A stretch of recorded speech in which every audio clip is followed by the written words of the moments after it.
تلك أمة دا یو ډله وه قد خلت چې تېره شوې ده لها ما کسبت هغوی دپاره کوم چې وکړو هغوی ولکم ما کسبتم او تاسو دپاره کوم چې تاسو وکړو ولا تسألون او له تاسو نه به تپوس نشي کولی اما د هغه څه کانو یعملون چې کول به هغوی وقالو کونو او هغوی وایي چې شی تاسو هودن یهودیان او نصارا یا نصارا تهتدو چې تاسو لاره بیا ومومئ قل ووایه پیغمبره بل ملته بلکې مونږ خو ابراهیم په ملت د ابراهیم علیه السلام یو حنیفه چې د یو خدای منونکی وو وما کان من المشرکین او نو له مشرکانو نه قولو وایه تاسو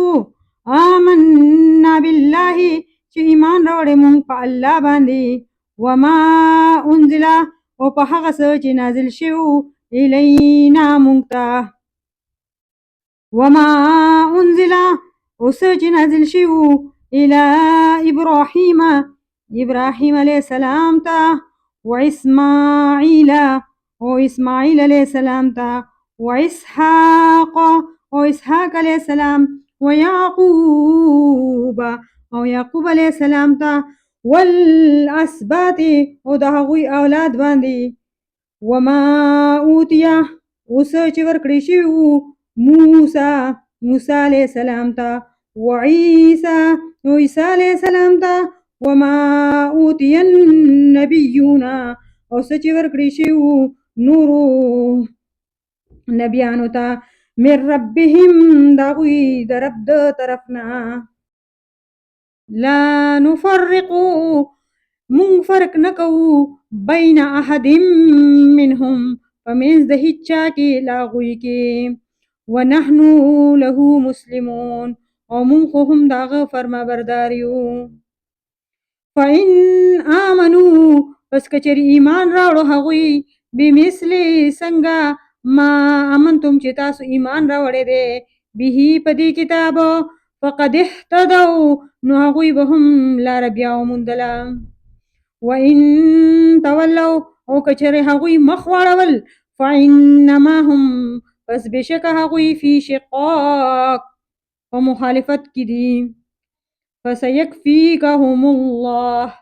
پس کافی دی تا د پاره الله دا غوی په مقابله کې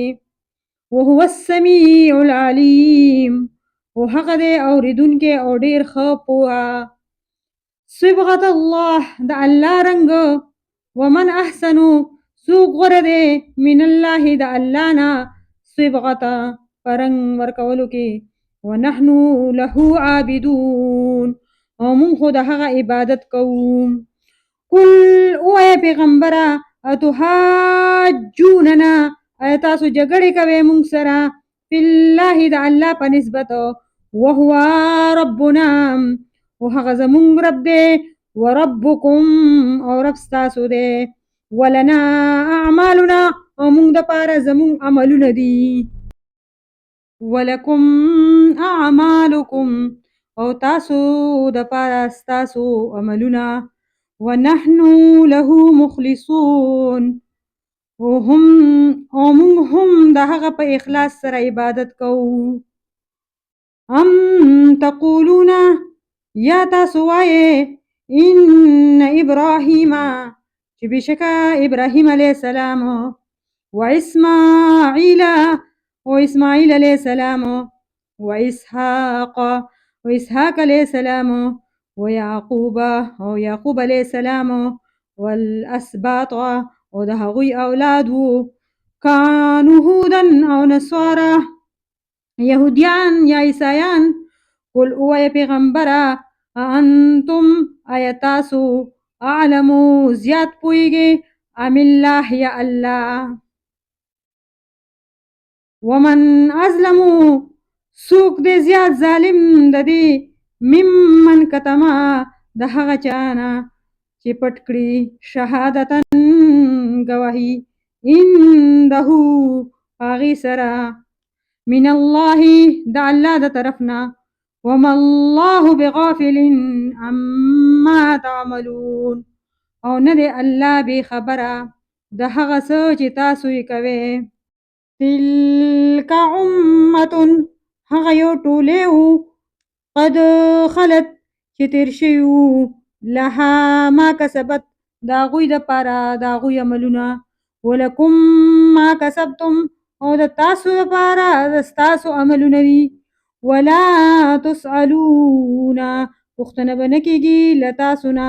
اما کانو یعملون د هغه څه چې هغوی به کوله.